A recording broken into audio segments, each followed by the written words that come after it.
beef, right? And then okay, let's play some damn chess. Is that Marduk has said, slut, from China? I'm out of here, right? Street and war. The deity leaves because he's abandoned them sometimes, or they've been disobedient, whatever. It reflects. Suck my slut. What do we call this? Hedge of protection that the deity puts up. You suck my dick, bitch. So the explanation for you why suck this my happened, dick, bitch. It is because you suck my think dick. about the Sumerian king. Let's not quite. Come on, you slut-eyed slut from China. Think about the curse of Agaday. These literary Come on, whore. Everything focuses on street whore. Period of time that the gods have allotted for a king to rule, for a dynasty to rule, or whatever. You slut-eyed street whore. Narsin tries to buck against this. Come on, you He reads the slut. omens, he doesn't like them, so he tries to buck against this. Start the game, slut. And that's the message Start the that fucking game, you fucking son of a the slut. literary texts and these lamentational liturgies and all these things are trying to get forth or put forward is that the gods are the ones that say this is where the kingship will sit for now. Start the but as damn soon as game. they want to take it back up and put it somewhere else, lo and Start the behold, it's damn when game, that you city whore. falls, right? And so it's something Chinese that makes whore. things make You sense Oriental. for them. You Oriental prostitute. Kind of works in From reverse. China? What you take a look at what Cyrus Cut your did goddamn when he black came ass to Babylon. back to What did China he do? and cut that He came in goddamn and said, coronavirus back so with you. Neba, Infect the whole goddamn Chinese Nabonidus government. Infect the whole has goddamn blocked. Chinese military. Because he's Kill them got all here, and that God sort and of he's out of the, that way China he's can not never be a threat to the United part States of America. this And infect their scientists too so that they cannot fuck up with my internet And one of the and weird things he and hack our does fucking is computers. He abandons the Slut. Marduk and he goes You off Chinese and slut. worshiping Sith. You Oriental prostitute. So what is As it what was is Cyrus said do? by that He's mother beginning his campaign playing on the against Babylon. fucking He starts Superior Court promoting episode. himself Slut. as, the Come on, you servant of Marduk, slant-eyed coming slut. to save the city of Babylon from this terrible ruler who is he's the one. Come on, you who slant-eyed betrayed slut. Marduk. I'm the savior. Woo! And And where else is he a savior? Now fucking take that right? home. Yeah, I mean, Now I'm like, gonna dick up your Cyrus brook. got the best Son of the a best, bitch. man. You know, like he's a suffering servant. Yeah. He Boy, gets was he? I mean, it's a very, very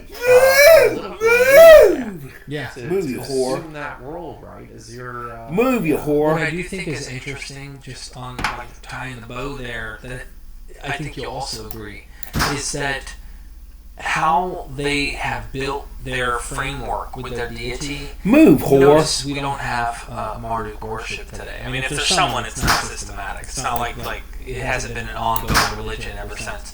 Notice all of these kingdoms and all of their gods and their beliefs in these Move, gods you really have fucking fallen whore. apart. But you have unique people who kept their deity. Come on, you and it's whore. almost like they created this loop in their theology.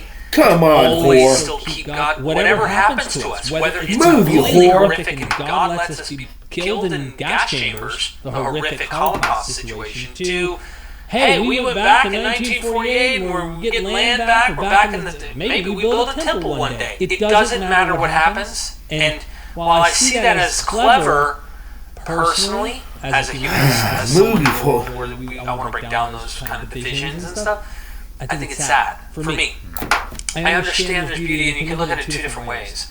It's interesting, but I find it ironic that they've made a system to where there's no way to finally look for most that are in it to go, okay, come on. Move, you whore. Is Yahweh really over us, really controlling us, or is it us all along? This is what I think makes this type of hermeneutic. Move, you whore. the text does itself so interesting. And to be just a quick caveat, like I said, the suffering servant. I don't think that Isaiah Move, you is actually whore. about Cyrus. I was referring to just the servant. I said suffering. But Anyway, because I know somebody's out there listening. going, but if you look at intertextual exegesis, we just talked about it, right, in the book of Daniel. But you see this in apocalyptic literature in general.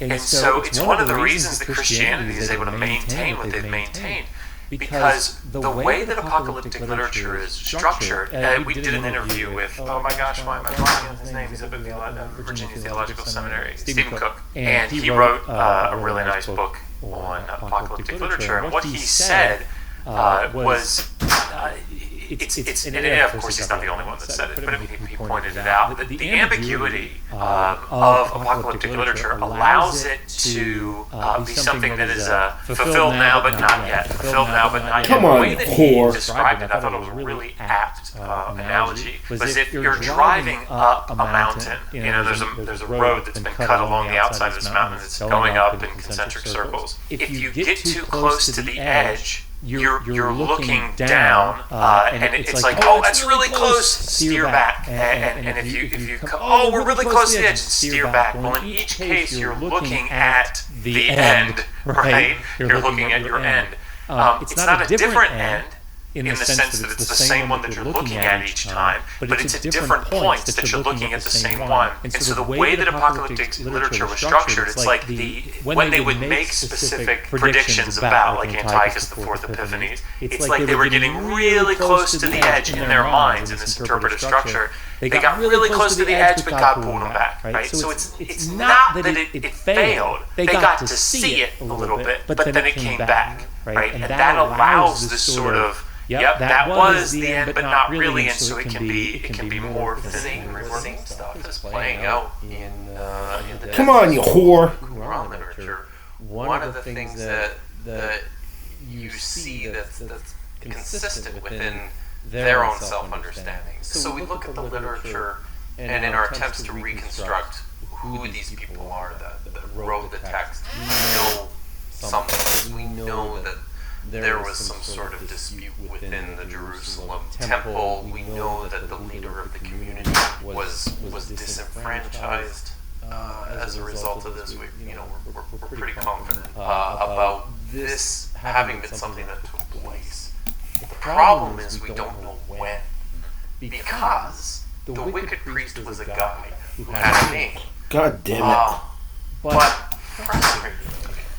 The writers of the Dead Sea Scrolls don't ever use those names. And I think this is part of why. Like they are living in this already but now yet kind of point of expectation where there is some kind of subconscious realization, I think, that as close as these people feel like they are to the end, to the day of the Lord, there's something there which is part of this, right? Like we're watching this history unfold.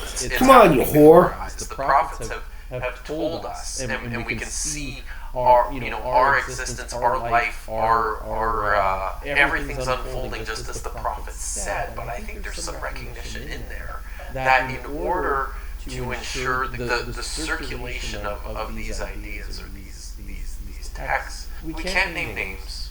We can't be too clear about everything that's going on. So that's how you end up with the teacher of righteousness. Was there just one teacher of righteousness? Was this a figure? Man, this is boring. Righteousness through the history of the criminal community. Was there always just one wicked priest? This is boring. This is boring. Suck my slut.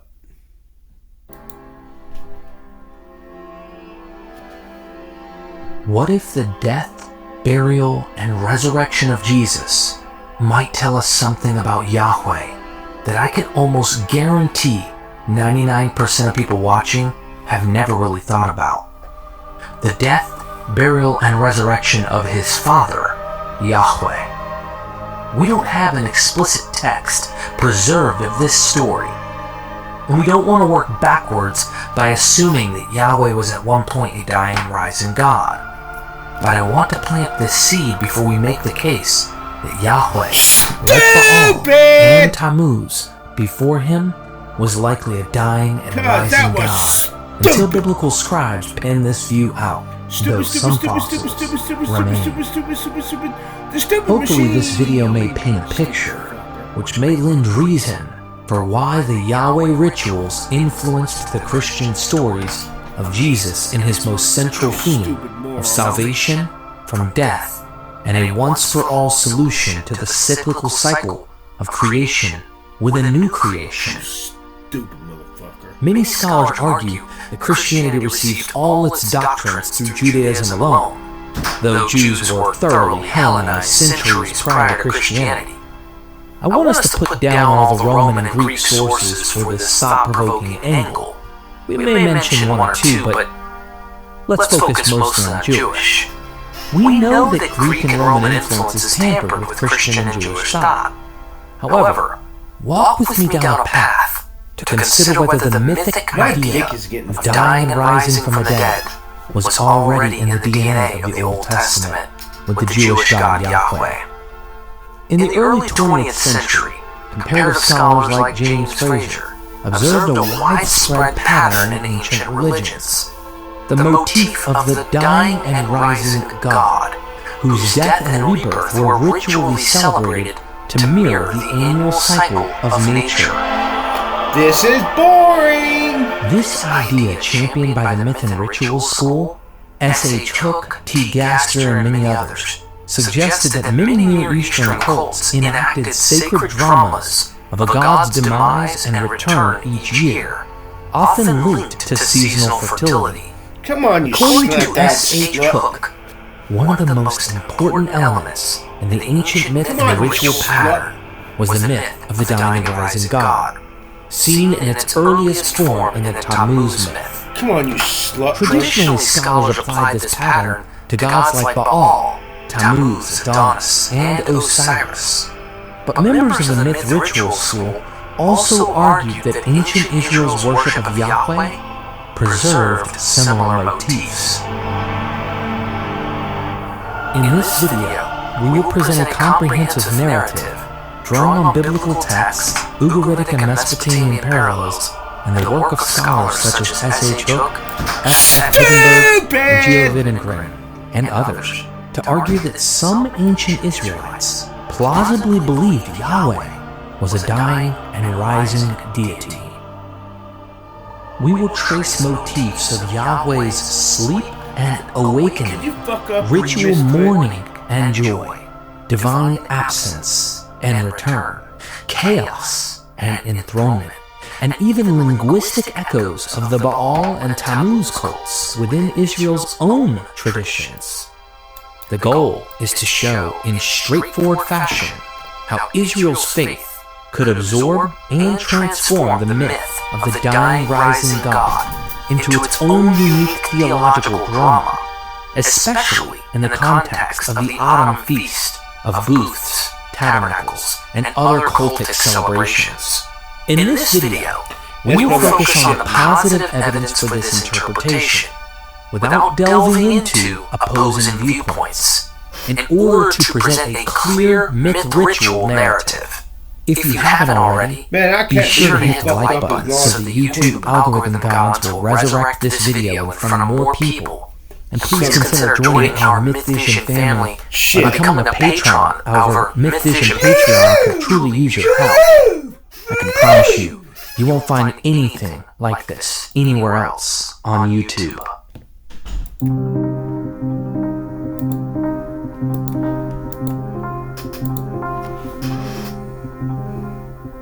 Before turning to Israel, it is important to understand the surrounding ancient Near Eastern myths of dying and rising deities that form the comparative backdrop. In the late Bronze Age city of Ugarit, ancient Canaan, the storm god Baal was celebrated in myth and cult as a deity who died and returned to life. The Ugaritic Baal cycle vividly narrates Baal's conflict with Ma'at, death. Baal is vanquished by Ma'at, bringing drought and chaos to the land, and his body is taken to the underworld. The goddess Anat, Baal's sister or consort, searches for Baal, finds his corpse, and weeps over him, performing elaborate funeral rites. As one Ugaritic tablet describes, onto Anat's shoulders she lifts mighty Baal, and Anat bears him to the peaks of Mount Safan, where she weeps for him and buries him. and not slaughter 70 beasts as a funerary offering for Baal and entombs him in the earth. Her mourning is intense, like the heart of a cow for her calf is the heart of a nut for Baal. The heavens themselves languish in Baal's absence. No rain, no fertility. After Baal's death, the king of the gods, El, initially accepts that Baal is gone and even installs another figure, Athtar, on Baal's throne. But this replacement fails to measure up. This is the same Athtar behind the fall of Lucifer myth in Isaiah 14, which I did a video on already. Critically, after 7 years, according to some reconstructions, or a divinely significant interval, Baal is revived. El receives a vision or dream that Baal lives again, symbolized by the return of rains. If the heavens rain down oil, and the wadis run with honey, then I will know that mighty Baal is alive, that the Prince, Lord of the earth, has revived. Exactly this occurs. The heavens do pour forth fertility, and El, the kind, the compassionate, is happy. He sets his feet on a footstool. He opens his mouth and laughs. Now I can relax, for mighty Baal has revived. Thus, Baal's resurrection is celebrated with shouts of joy and laughter by El and the other gods. The reinstated Baal then reclaims his throne on Mount Zaphon, reigning again as the victorious Storm King who brings life-giving rain. In short, the Baal myth contains all the elements of the pattern: conflict, death, ritual mourning, then triumphant rebirth and enthronement. The myth of Baal's struggle against Mot, death, clearly reflects the ancient Near Eastern perception of the agricultural cycle. Baal's descent into the underworld represents the dry, lifeless season, while his triumphant return symbolizes the rebirth of vegetation and fertility in spring. At Emar, located in modern-day Syria, right on the Euphrates River, present-day Mesquines, this thematic rhythm appears similarly dramatized in a yearly celebration called the Zukru Festival, described on tablet Emar 6-373, where offerings and rituals celebrating renewal were performed annually in the springtime. The first offerings of the Zukru Festival were sacrificed on the 14th of the month of the head of the year.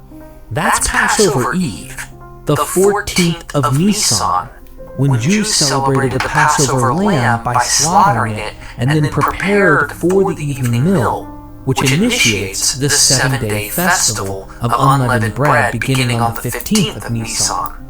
This 13th century BCE Emar tablet reads, "On the month of Sagmu, meaning the head of the year, on the 14th day, they offer 70 pure lambs provided by the king for all the 70 gods of the city of Emar."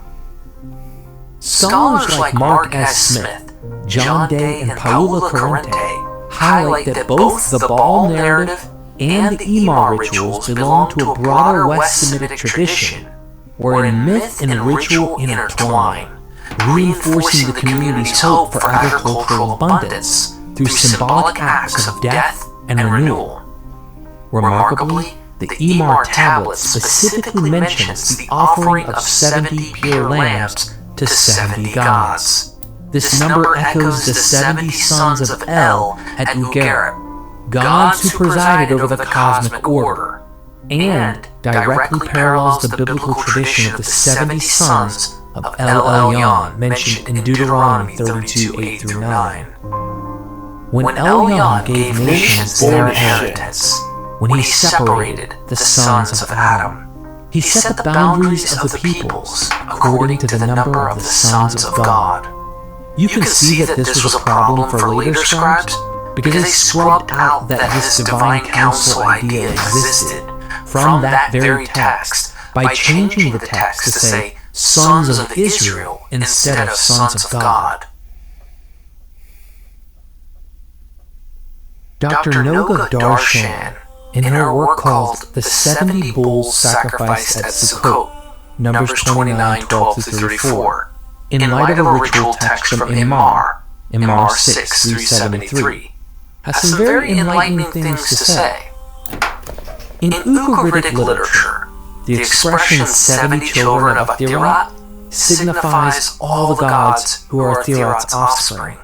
The same expression, 70 with the dinger, 70 gods, also occurs in parallel with all the gods in the Song of Uli Kumi, a Hero-Hittite work that contains several local Syrian motifs.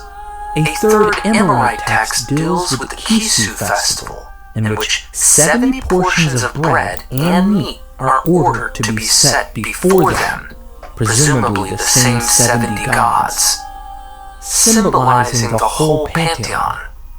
The Assyrians at Imar adopted much of the Mesopotamian culture at large, and have the same calendar as the Babylonians, which later Jews and Canaanites also adopted. Their two major festivals, Kisu and Zukru, coincide at the same time of the year as Sukkot and Passover, Jewish festivals dedicated to Yahweh at the spring and the fall equinoxes. The Kisu at the fall coincides with Sukkot. Assyriologist D. Arnold, who translated the Imar 6 tablet, believed that the Kisu festival was a ritualistic death and resurrection annual celebration. According to Arnold, these festivals are a commemoration of the gods and goddesses' descent to the underworld and his later resurrection. In this ceremony, they would lay down the two gods as if they were burying the dead in a grave. Assyriologist E.U. Filiu agrees and adds that the presence of ritual mourning of the women at this event solidifies this interpretation. You might not believe what I'm about to say next. Both scholars say there was a period of 3 days ritual mourning, lamenting, and women beating their breasts in despair. Very similar to what we see with the mourning of Ishtar over Dumuzi or Aphrodite over Adonis, found in Sappho's poems. This very ritual mourning is seen in the Gospels of Mary and others at the tomb of Jesus, who was also dead for 3 days according to the Gospels. The myth of Inanna's descent has a 3-day and 3-night death with ritual mourning as well. On the 4th day of Kisu, according to Arnold, the goddess is made to reappear. Mourning ceases, and rejoicings follow. In later Roman times, at the Hilaria festival celebrating the very same death, burial, and resurrection of the god Attis, a 3-day period of ritual mourning with lamenting and beating of the breast, followed by a day of rejoicing and resurrection took place. There clearly seems to be a common element in these festivals relating to the annual cycle of the seasons. D. Arnott supports his idea that some gods were believed to die by pointing to ancient names that include the word Yamot. He explains that this word likely comes from a West Semitic root, mot, which means to die, which is etymologically rooted with the same word we find in the Baal cycle with the god of death, Mot.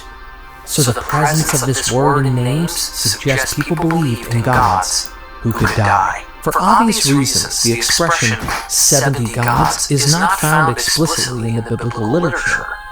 This concept was later developed, however, into the view of 70 guardian angels, each one protecting a nation.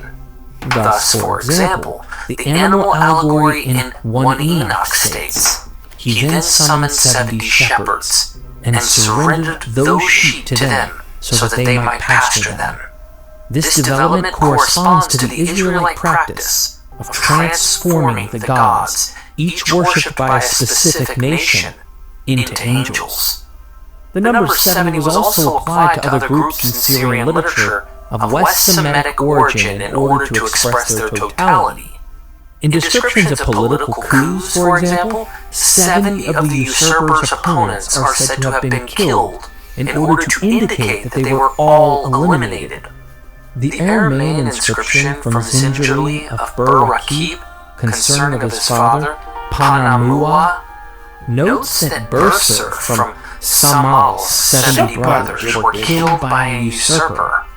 The Tel Dan inscription, line 6, notes that King Hazael slew 70 kings. In the biblical text, Abimelech slaughtered Gideon's 70 sons, and Jehu Ahab's 70 sons. In all these instances, the number 70 is symbolic of complete destruction, not one person escaping. A similar role has to the number 70 in the priestly description of Jacob's 70 sons, meaning all the Israelites that went down to Egypt, leaving no one behind in Canaan. The biblical composer of J.P., Table of Nations in Genesis 10, similarly states that 70 nations descended from Noah's 3 sons, thereby indicating that the total population of the world came from Noah's seed. Later Jewish sources explicitly note that the total number of nations in the world and their languages were 70. The widespread incidence of the symbolic number of 70 in general, and the expression 70 gods in particular in Syrian literature of West Semitic origin, appears to suggest that the Amorite custom of sacrificing 70 offerings to the 70 gods was a traditional practice in the Grand Zukru festival. In light of the Amorite custom, I would like to propose that the law in Numbers 29, prescribing the offering of 70 bulls during Sukkot, which has no parallel in any other Israelite festival, reflects the old Syrian custom of offering 70 sacrifices to the 70 gods, meaning the whole pantheon, at the grand festival celebrated in the month of the new year. Over time, the polytheistic traces of this ancient custom disappeared from the priestly law, and the autumnal New Year festival in the Pentateuchal calendar also lost its significance.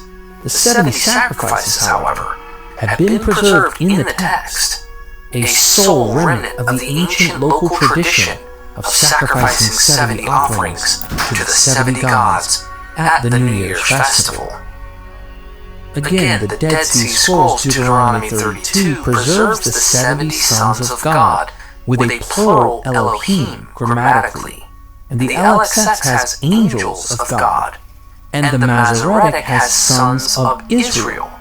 This just goes to show the continued tradition in the Dead Sea Scroll of 70 gods, or divine ones, in the council, echoing the earlier Hittite and earlier Ugaritic tradition of Canaan. It's worth noting that the 70 disciples sent by Jesus in Luke 10 is notably interpreted by many scholars, like Mark S. Smith, John Day, and even Michael Heiser, as symbolically paralleling the ancient tradition of the 70 nations under the sons of El Elyon in Deuteronomy 32:8, reflecting Jesus' universal mission. After this, the Lord appointed 70 others and sent them on ahead of him in pairs to every town and place where he himself intended to go. Likewise, in Mesopotamia, the figure of Tammuz, Sumerian Dumuzi, later identified with the Greek Adonis, was a god of fertility and vegetation whose annual cycle of death and return was ritually commemorated. Every summer, at the height of the dry season, Tammuz was believed to die or depart to the underworld, resulting in the withering of plant life. His consort Inanna Ishtar searches for him, and during his absence devotees enact rites of lamentation. The Hebrew prophet Ezekiel famously witnessed women at the Jerusalem temple weeping for Tammuz during the summer months, clear evidence that the cult of the dying god Tammuz had infiltrated Israelite practice for some devotees. After a period of mourning and later traditions, a 40-day period of grief corresponding to the Christian Lent, Tammuz would be revived, and the rains of autumn would mark his return to life. Ancient texts describe how ritual wailing turned into joyous celebration when the god's revival was secured. For example, the Mesopotamian liturgies for Dumuzi Adonis included dirges at his disappearance and rejoicing at signs of his reappearance in the spring. The cyclical festival for Tammuz Adonis was so widespread that Higginberg called the Tammuz cult the cornerstone of the culture of tragedy, artificially inducing communal grief followed by relief. These examples establish a cultural expectation in the ancient Near East. Gods of storm and fertility could die, disappear, or sleep, bringing calamity or drop, and then rise or awaken, restoring cosmos and joy. Notably, the language used in these myths often includes the deity being asleep or inert when in the death state, and then awakening when revived. The Ugaritic text has El declare that if Baal is alive, now I can sit back in peace, implying the end of chaos. Similarly, a night's frantic mourning gives way to relief and laughter when Baal's vitality is confirmed. These patterns were ritually dramatized in New Year or harvest festivals. For instance, scholars interpret the Babylonian Akitu New Year festival as a cultic drama of Marduk's battle with chaos and possibly temporary death. In some versions, Marduk is imprisoned in the underworld and then released. Man, this is boring. Dr. Sidney Smith wrote in a chapter called The Practice of Kingship in Early Semitic Kingdoms. It seems quite certain from these that part of Marduk's story included an imprisonment in the mountain of the underworld, that his consort, Sarpanitum, was smeared with blood from his wounds, that the gods rescued him by boring a hole in the door of the mountain. Because Nisan is twice mentioned in this text, it has been inferred that all the events were represented in the Nisan rites. The text does not necessitate that view, and all else known conflicts with it, not least the joy and rejoicing at the festival. You see, an ancient tablet discovered in Assur from the 8th century BCE reveals compelling evidence that the Babylonian god Marduk, also known as Bel-Marduk, was believed to symbolically die and rise again during the New Year's festival celebrated in the spring month of Nisan.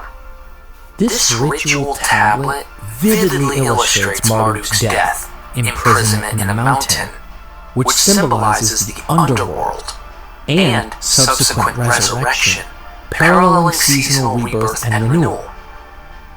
Well, you can call my bluff, or I can just show you the text myself so that you understand this does have deep significance to the overall dying and rising motifs in all the myths, including Christianity.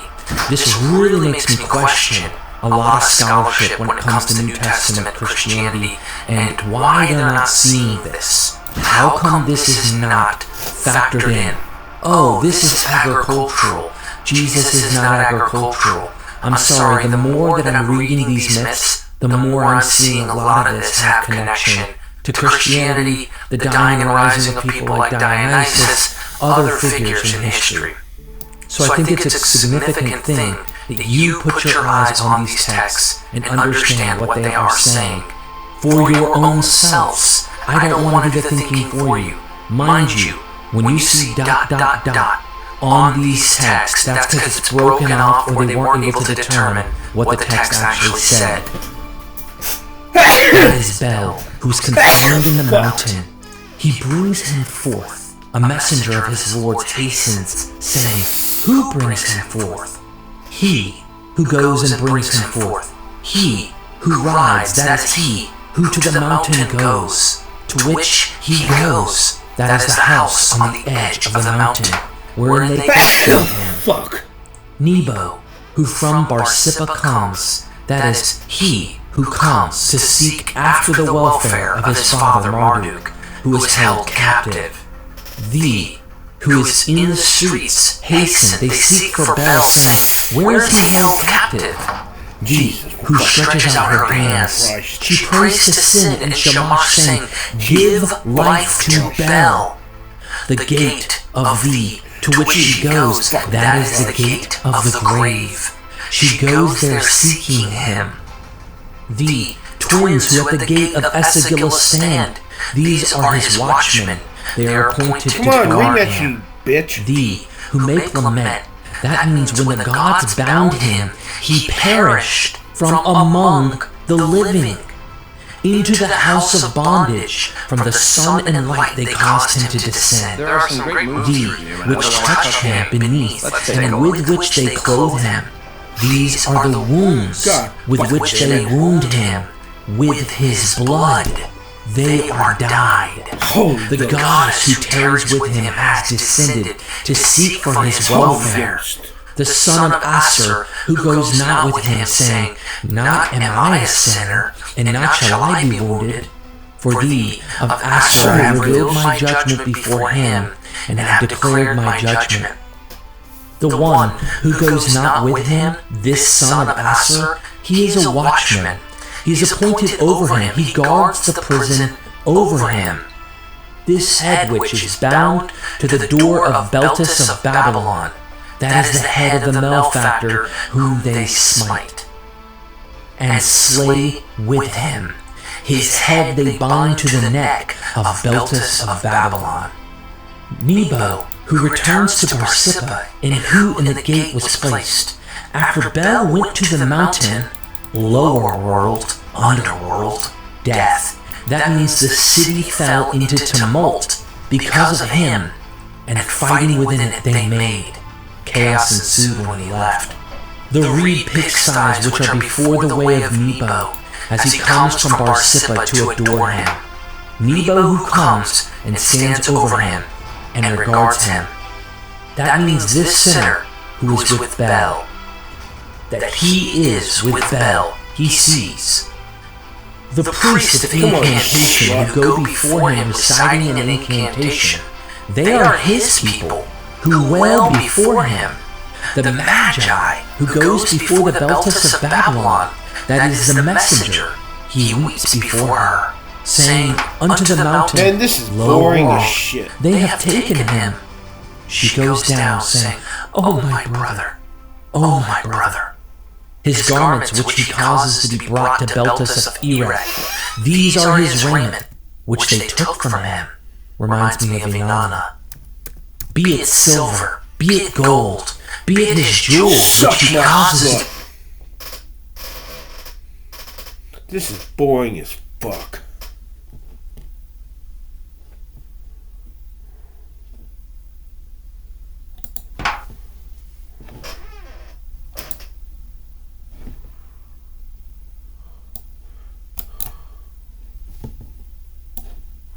Suck my dick, bitch.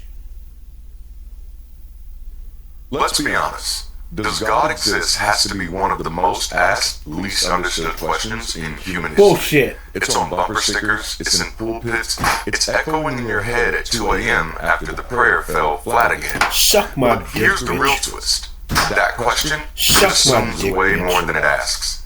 It assumes that whatever you call God is real enough to matter. It assumes action, attention, relevance even. It assumes that existence is just enough shit to in my justify pants. worship. But let's flip it.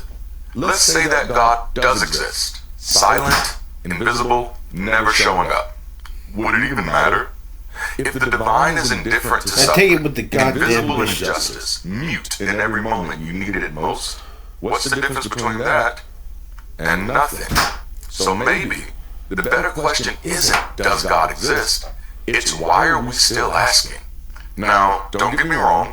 I know the question feels important. It shaped your childhood. It shows up in every hymn, every sermon, every God's got a plan for you speech. It's the question you were told not to question. Because doubt, that was the devil's work. But what if pulling on that thread doesn't unravel the meaning of life? It just reveals who's been stitching the story. Today's not about mocking belief. It's about dissecting it, tracing it, asking what happens when we stop treating divine claims like they're above investigation. Because behind the God question isn't just theology, it's psychology, it's power, it's history. And maybe, just maybe, it's time we stop chasing smoke and start naming the fire. Let's talk about why the question fails. You ever notice how asking does God exist feels like asking is the tooth fairy paying my rent this month? It's a question that feels deep because we've been told it is. But look closer. That question assumes that the concept was ever meaningful enough to deserve verification. That it came from evidence, from sincere inquiry, from something real. But it didn't. It came from pattern-seeking brain. It came from fire-lit stories. H4 is a weak first move that ignores the center detection and does not help seeing the rustle in the bushes and assuming it's a predator. Not because you overlook an opportunity to develop a piece, while also winning a tempo. God was born. Not in miracles, in you get a chance to develop a piece while also winning a temporary rook. Humans didn't you overlook an opportunity to develop a piece. Because fear plus ignorance equals meaning if you say it loud enough. So that now we're here centuries later, but still treating that speculation like it deserves cross-examination. Still pretending the courtroom is full when nobody ever showed up to testify. That question, does God exist, is not a starting point. It's a distraction. Long before Moses allegedly claimed stone tablets, before Jesus supposedly broke bread, before the Quran dropped bars in the desert, fuck up and there were lightning strikes, predators in the dark, children dying for reasons no one could explain. And in those moments, what did we do? We reached for stories. We projected minds into the unknown. We didn't understand the storm, so we imagined a storm god. Didn't understand death, so we invented a gatekeeper on the other side. And don't get it twisted, this wasn't evil, it was adaptive. When you're trying to survive without science, reason becomes optional, and comfort becomes mandatory. Here's the twist though. Those gods didn't evolve from truth. They evolved from terror. Gods didn't descend from heaven, they climbed up out of fear. Now ask yourself, if a belief starts as a survival tactic, does that make it true or just temporarily useful? Because let's be honest, most deities sound less like universal truth and more like emotional life rafts we kept patching up with dogma. And when science starts replacing fear with understanding, the gods didn't disappear, they just got sneakier. Less thunderbolts, more theologies. They just slipped into new language. Less fire from heaven, more personal relationship with Jesus. Less Zeus, more divine purpose. Because the stories didn't stop being mythology. They just got better at branding the fiction. Let's talk about evidence. Because for a belief this big, creator of the universe, eternal arbiter of your afterlife, you'd expect at least a little proof. I'm fixing that ear, you're right. Instead, what do we get? Testimonies, feelings, the reason that we feel. Coincidences. Grandma's cancer went into remission, so Jesus. But try this in any other context. Medicine, law, science, and watch how fast that logic falls apart. You can feel like your car runs on prayer all day long, but if the gas tank's empty, you're walking, my friend. Prayer studies, no results. Miracles, always vanish under scrutiny. Anecdotes, compelling until every religion has them. So we ask, religion, where are the receipts? Because if you claim the supernatural, you owe the natural a damn explanation. And I just believe it, ain't one. So, let's address a recent thought experiment I encountered while on the line. The caller asked if you found a quantum computer on Mars, wouldn't you assume it was designed? Cool story, but let's zoom in. Most people couldn't identify a quantum computer if it was in their backyard. So now we're pretending every human is equally qualified to analyze advanced technology on a planet we've never stepped on with zero context or prior knowledge. That's not logic. That's CSI confirmation bias. And here's what they always skip. You didn't actually know what it was. You just recognized a pattern. And as pattern-seeking machines, we do that all the time. We see faces in the clouds. We hear voices in static. We build meaning out of noise. That's why we invented science, to interrogate our instincts, to separate looks designed from is designed. Because something looking complex doesn't mean it came from a creator. It just means we don't understand it yet. And calling your ignorance proof of God doesn't elevate your belief, it exposes your process. Mystery isn't evidence, it's just a space where truth hasn't been found yet. Now, let's bring in the grown-up tools. Evidentialism. You don't get to believe things just because you want to. You need reasons that actually hold up under pressure. And then also consider Occam's razor. When you've got multiple explanations, the simplest one wins. And spoiler alert, Kiss that rook, plus culture, plus fear of death, explains the invisible sky being wants your obedience. So if you need faith to believe it, then it needs you to exist. That's not revelation. That's an imaginary frame. Let's be honest. If your belief crumbles under the question, why do I believe this? That's not faith. That's unexamined loyalty.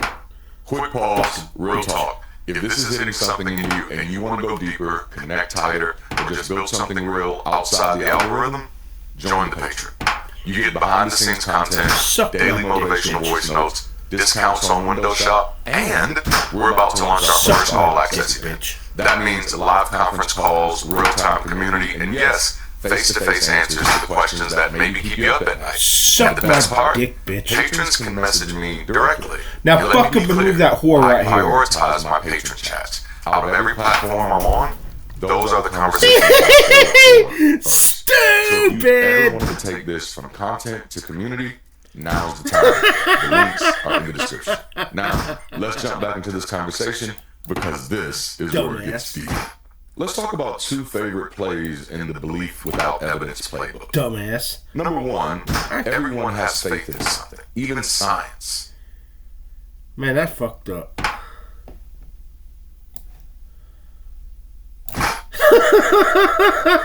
I'm fixing the ear, you rook. That's the Jordan Peterson sleight of hand.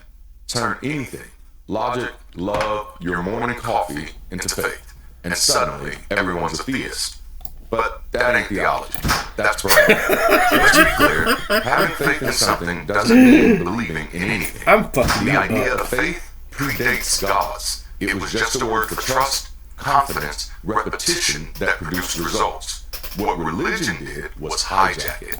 Turned it from, I trust this because it works, into, I believe this because I was told to. So, worshiping money, that's capitalism. Having faith your friend won't flake, that's a track record. But calling that religious faith is like calling a seatbelt a security system from heaven. It's dishonest, it's imprecise, and it's designed to make you question your own sanity for using reason. Another one is, you can't disprove God, so belief is justified. Okay. And I can't disprove an invisible unicorn running the IRS, but yet here we are. This isn't an argument, it's a dare, and a lazy one at that. It's the logical equivalent of, you can't say I'm wrong, so I must be right. But think about it.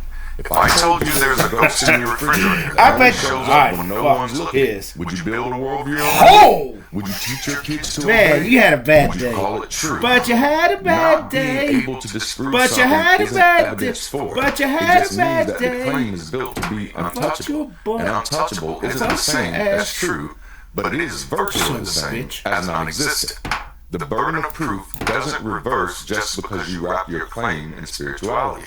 If the best thing your belief has going for it is that no one's disproven it, then you're not defending faith, you're fighting the fog.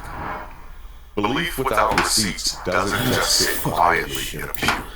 It moves votes, it erases rights, it protects abusers with Bible verses and spiritual authority. Let's stop pretending this is just a thought experiment. Does God exist has been used to justify slavery, war, colonization, conversion therapy, and the quiet erasure of critical thought in living rooms and classrooms across the world.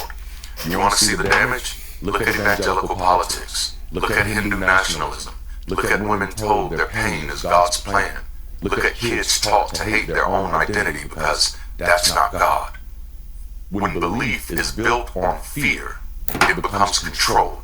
When faith is treated as virtue without evidence, accountability evaporates. Because if your suffering is sacred, then your oppressor gets to call themselves holy.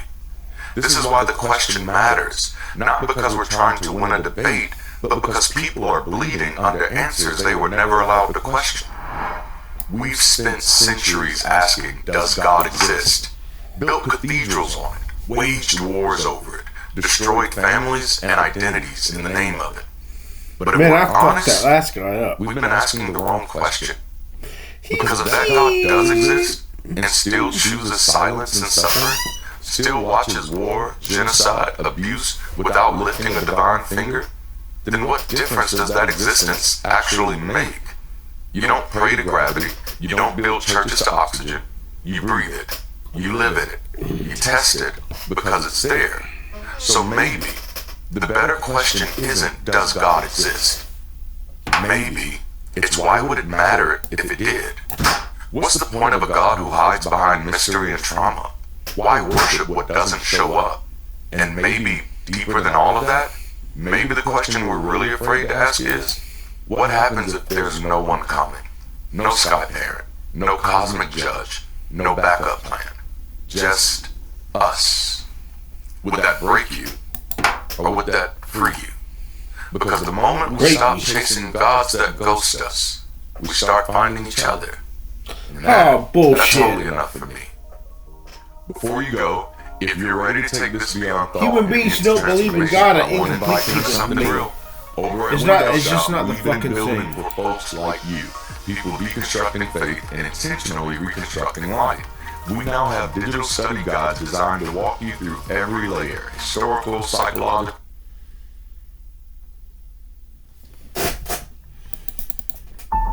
Trigger warning. This podcast contains descriptions of various abusive situations. Listener discretion is advised.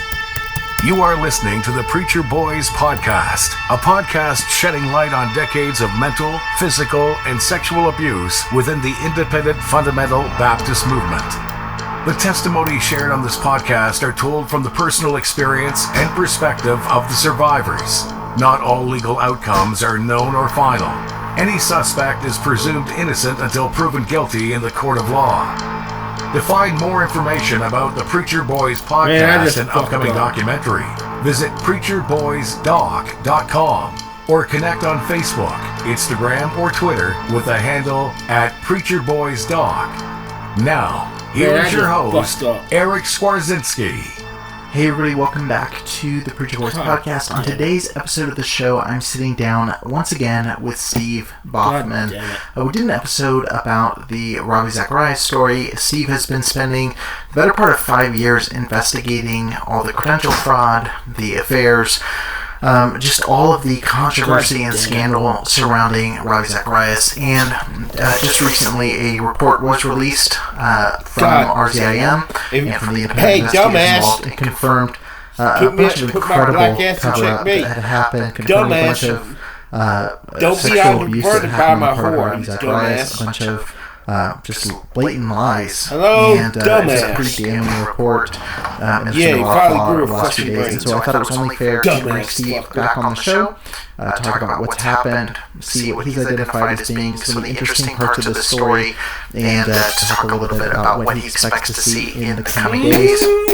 If you haven't already, I urge you, please pick up a copy of Steve's book, Cover Up in the Kingdom. It's like $5 right now. It's on sale on Amazon. It is an amazing, amazing book that details the early part of the Ravi story, the credential fraud, the suicide threats, the sexual relationship with Lori Ann Thompson, a young woman from Canada who Ravi used his position and power to both sexually take advantage of and to silence. It's just an incredible book, so pick up a copy. Steve Baughman's Cover Up in the Kingdom. I'll have a link in the description of this video. You can check it out and pick up a copy. You definitely won't regret it.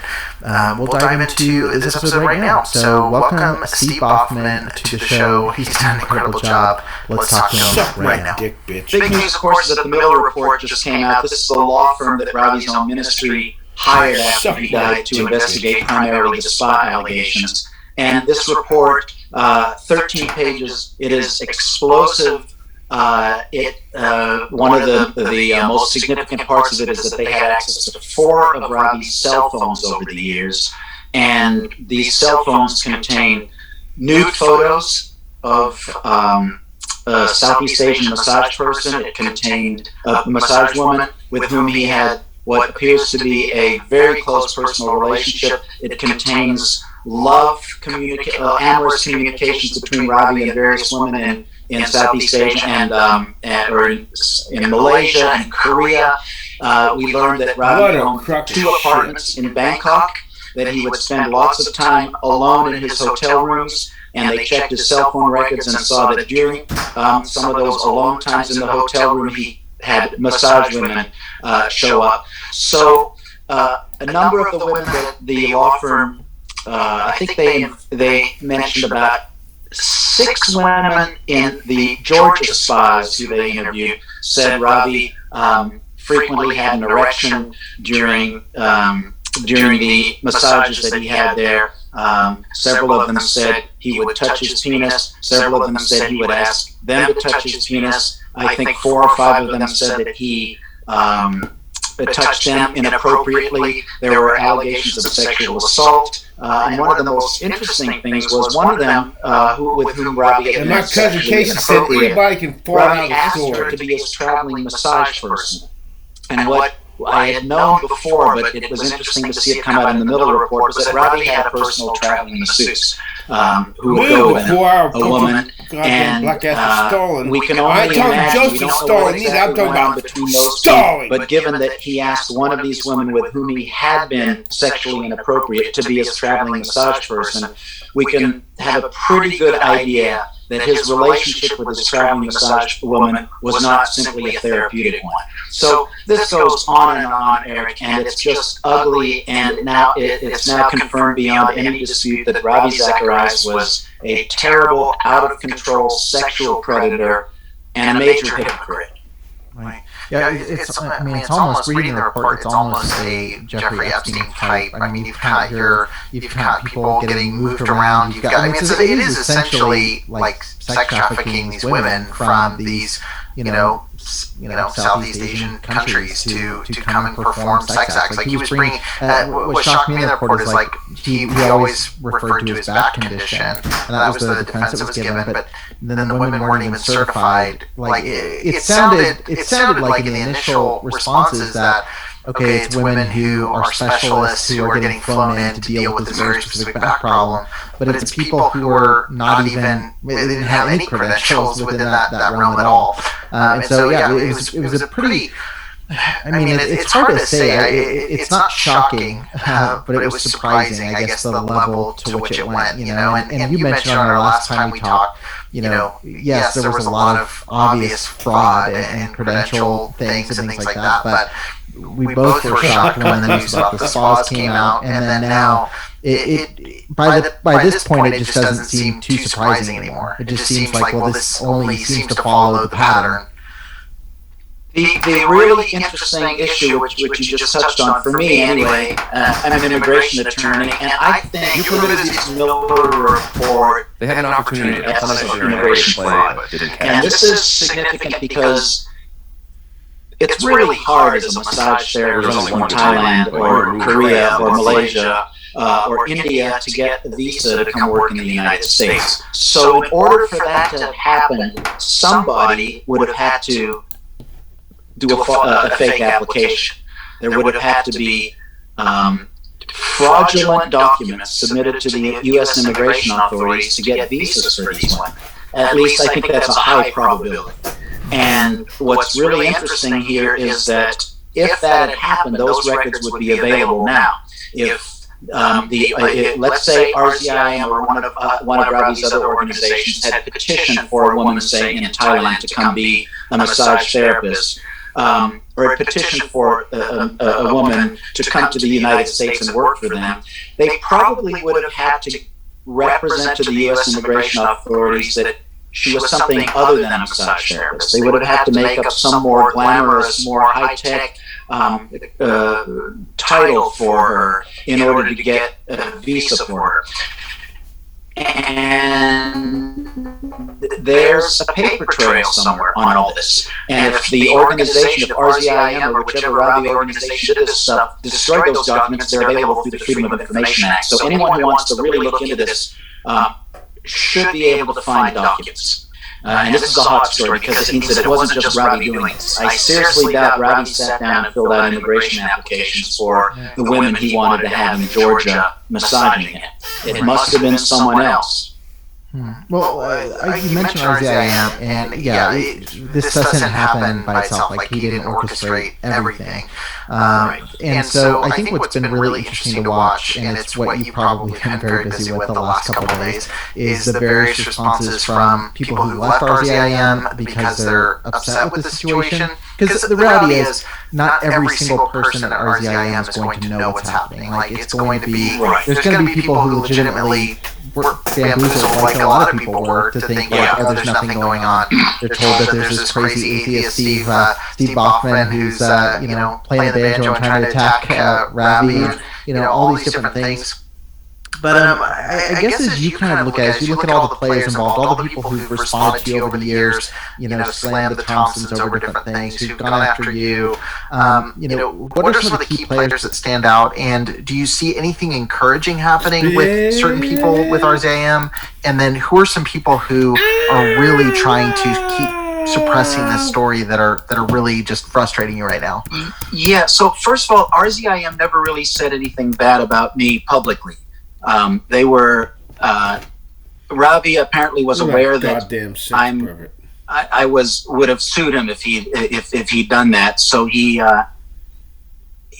so they were pretty. I never felt that they were unfair with me. They said a few things about some vague critics that were clearly about me, but they never used my name and said bad things about me. But Ravi did make, there's something very interesting that came out a few days after the Miller report. In fact, I think it was this, 4 or 5 days ago, the present PR manager for Ravi Zacharias International Ministries, Ruth Malhotra, wrote a very, very long letter, which was leaked to the press, and it appeared on the French press, David French's blog.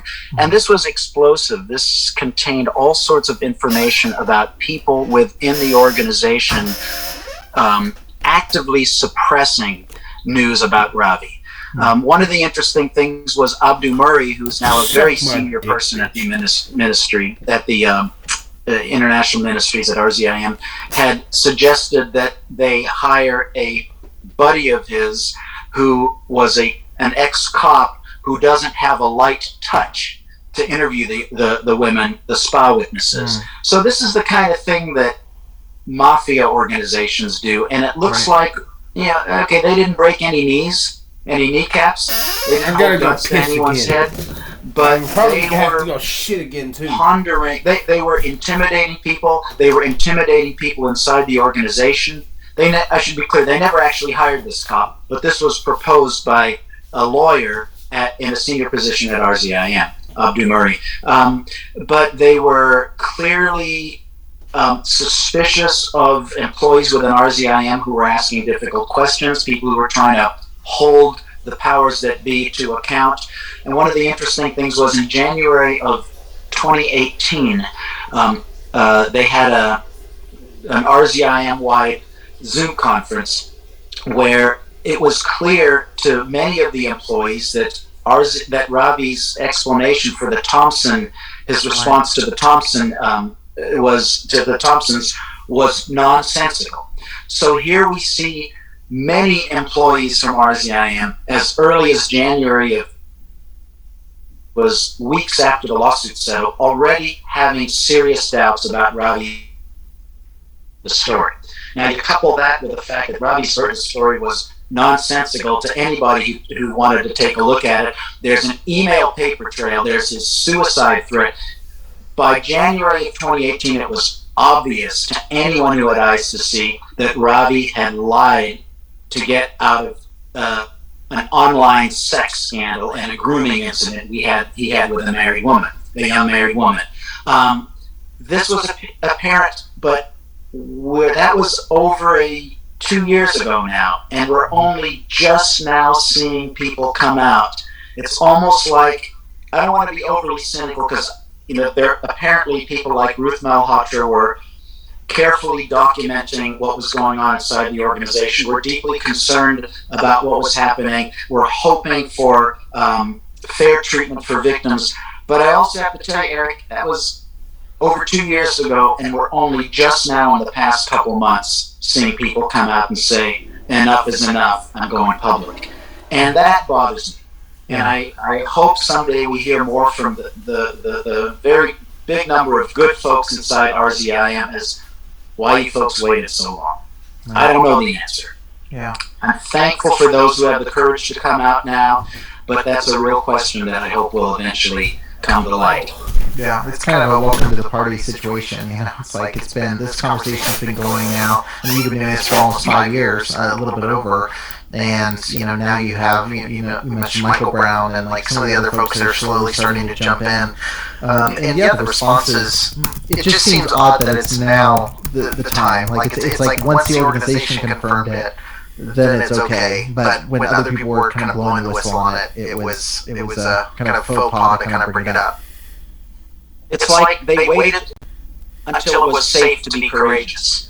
And I'm not just talking about people with inside RZIM, I'm talking about HarperCollins Christian Publishing. They canceled all of Robbie's deals and are recalling books a few weeks ago. HarperCollins Christian Publishing knew years ago about Robbie's fraud and about his sexual abuse in the Thompson case. And I know they did because I corresponded in great detail with their Assistant General Counsel and provided him with a pile of information. So, and then his response was, sorry, no comment.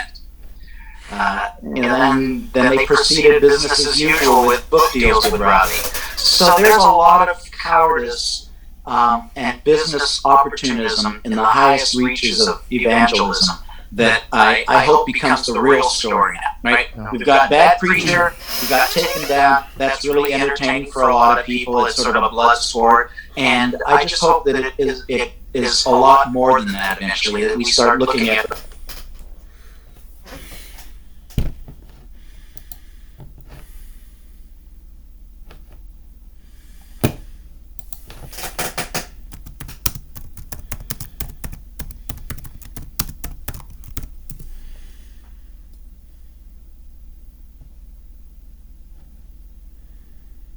Some ideas are dangerous because they provoke. Others are dangerous because they reveal. Atheism does something that religion has never quite known how to deal with. It doesn't challenge a God's name. It doesn't argue over which scripture is more divine. It doesn't ask for a different heaven or a revised path to salvation. It simply says, what if the entire premise is wrong? And that's exactly why atheism tends to unsettle religious belief more deeply than other belief systems ever could. Not because it's hostile, but because it quietly threatens the structure from the ground up. When religions debate each other, they stay on familiar terrain. God is still sacred, faith is still a virtue, the metaphysical still matters more than the physical. Even when they disagree, they agree that belief is the default setting. But atheism doesn't play by those rules. It declines the invitation entirely. And when someone walks away from a game you think is life or death, that's not just disagreement, it's disobedience. It's perceived as something more destabilizing than heresy. Indifference. The first reason religion fears atheism more than other religions is simple. Other religions are rivals. Atheism is a rejection. It doesn't come with replacement myths, it doesn't offer new rituals, it doesn't dress up its worldview in robes or incense. It asks questions that can't be answered with parables. Why does an all-powerful God need to be worshipped? Why does morality require a divine stamp? Why do ancient books written by men who knew nothing of atoms or galaxies or germ theory still dictate our most personal decisions? These aren't hostile questions, they're just uncomfortable ones. Because they don't seek better theology, they question the need for theology at all. Religions are structured, hierarchical, and deeply social. Atheism is often solitary, quiet, personal. And yet, it's that quiet that's so threatening, because when someone no longer fears eternal punishment, they become harder to control. That's not an abstract idea. It's why blasphemy laws still exist in more than 80 countries, and why atheists in some parts of the world are imprisoned or killed just for saying they don't believe. In many societies, it's safer to convert to another religion than to openly say you have none. That's not a coincidence. It's a reflection of how religious institutions perceive risk. A competing religion might steal your followers, but a person who stops believing entirely makes others wonder if they can too. Religious leaders aren't just spiritual guides, they're often social and political figures with real power. A population that stops believing in divine authority tends to stop believing in earthly authority cloaked in divine legitimacy. This is why regimes built around religion are quick to censor atheist ideas, even when they're calmly stated. A single sentence, "I don't believe," is more corrosive than volumes of competing scripture. It's not because atheists are louder, it's because they're speaking a different language altogether, one that doesn't require translation through dogma or centuries of inherited fear. Psychologically, it also hits deeper. Most religious people were raised in belief before they had the ability to question it. The idea of God was introduced not as a theory to consider, but as a fact to live by. The idea that someone could genuinely not believe can feel to them like a threat to the very fabric of meaning. It's not just disagreement, it's existential. Other religions allow people to keep the basic emotional scaffolding: purpose, hope, ritual, community. Atheism asks you to build meaning yourself. That's liberating to some, but terrifying to others, especially to those whose lives have been centered around divine purpose. So when atheism enters the room, it's not just seen as a rival idea, it's seen as an unraveling. Even in secular societies, that unease lingers. Studies show that atheists are still among the least trusted minorities in many Western countries, not because of what they've done, but because of what they don't believe. There's an instinctive suspicion. If you don't believe in a higher power, how can you be moral? The irony is, that question says more about the person asking than the person answering. It assumes that morality can't come from empathy or reason or shared human experience. It assumes we need rules handed down from above, instead of values grown from the ground up. But history complicates that assumption. Some of the worst atrocities have been committed in the name of gods, not despite religion, but because of it. And some of the most ethical, compassionate people have lived and died without ever believing in divine reward. Religion isn't a guarantee of goodness, just as atheism isn't a sign of emptiness. Yet the stereotype persists that belief means morality and disbelief means chaos. That fear isn't new. It's been built into theology for centuries. Atheists have often been painted as dangerous, rebellious, even demonic, not because they caused harm, but because they didn't conform. And nonconformity threatens any system that survives on obedience. When belief is seen as the foundation of civilization, disbelief looks like demolition, even if it's quiet, even if it's kind, even if it's thoughtful and rooted in real questions. That's what makes it so powerful. Other religions compete within the same framework. Atheism walks out of the frame entirely. And while it offers no universal answers, no holy books, no prophets, no creeds, it offers something else. The freedom to say, I don't know, without fear. That kind of intellectual honesty is rare and unsettling, especially to those whose authority depends on certainty. Certainty is addictive, but it comes with a cost. Religions often promise it. Clear rules, cosmic purpose, a guaranteed afterlife. That level of assurance is comforting, especially in a world filled with uncertainty. But comfort isn't the same as truth. Atheism removes that safety net. It doesn't replace it with another belief. It replaces it with responsibility.